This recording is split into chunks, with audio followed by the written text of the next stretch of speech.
ప్రాణాలు పోతున్నాయి. రాష్ట్రంలో అత్యంత దారుణంగా 108 సేవలు, నెట్వర్క్ నిర్వహణ, టైర్లు బ్యాటరీల సమస్యలతో వాహనాలు షెడ్యూలకి పరిమితం, మరమ్మతులతో ఎక్కడికక్కడ ఆగిపోతున్న అంబులెన్సులు.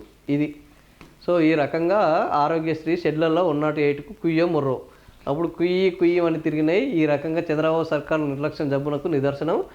నెల్లూరు ప్రభుత్వ ఆసుపత్రి ఆవరణలో చెట్లు మొలిచి శిథిలమైన 108 అంబులెన్సులు. ఇంత దారుణమైన పరిస్థితి నెలకొన్నది. ఆరోగ్యశ్రీ పడక ఎక్కింది, ఆరోగ్యం దిక్కు లేకుండా పోయింది. అంబులెన్స్ కోసం ఫోన్ చేస్తే 40 నిమిషాలు, ఇంతకుముందు 4 నిమిషాలు 1 నిమిషం అని లెక్కలు పెట్టుకునేది.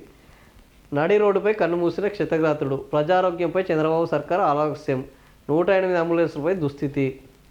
సో చంద్రబాబు సర్కారు యొక్క లక్ష్యం ఏంది? క్వాంటమ్ వ్యాలీ కావాలి, అమరావతి భూములను సేకరించాలి, అమరావతి నిర్మాణంలో రియల్ ఎస్టేట్ వాళ్ళని తీసుకురావాలి, పరిశ్రమల వాళ్ళను రాష్ట్రానికి తీసుకొచ్చి అడ్డగోలుగా భూములను కట్టబెట్టాలి, తిరిగి వాళ్ళకు రివర్స్ డబ్బులు ఇవ్వాలి, అందులో నుంచి మళ్ళా కమిషన్లు దండుకోవాలి, కల్తీ సారాన్ని ప్రోత్సహించాలి, కమిషన్ల దందాను భారీగా జరపాలి. ఇది ఆరోగ్యశ్రీని పట్టించుకోవద్దు, హాస్పిటల్ను కార్పొరేట్ చేయాలి.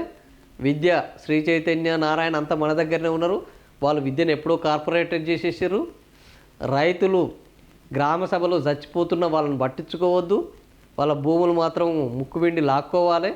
ఇది ఆంధ్రప్రదేశ్లో ఇప్పుడు జరుగుతున్న చిత్రం, పాలనా చిత్రం. రోజుకొక కొత్త స్కీమ్ అయితే ప్రకటిస్తారు. మరి ఈ ఆరోగ్యం అనేది అత్యంత కీలకం అంటే దాని గురించే మాట్లాడరు, విద్య అనేది అత్యంత కీలకం అంటే దాని గురించి మాట్లాడరు. ఏంది పేరెంట్ టీచర్ల మీటింగ్ మెగా మేళాలను నిర్వహిస్తారు. ఆ పేరెంట్ టీచర్ మెగా మేళాలు నిర్వహిస్తే ఏం జరుగుతుంది? ప్రభుత్వ వ్యవస్థను ఏమన్నా ఏంది బాగు చేస్తారంటే అంతకు మించి ఏం లేదు. ఈ రకంగా ఆంధ్రప్రదేశ్లో విద్యా వైద్యము ఉన్నాయి.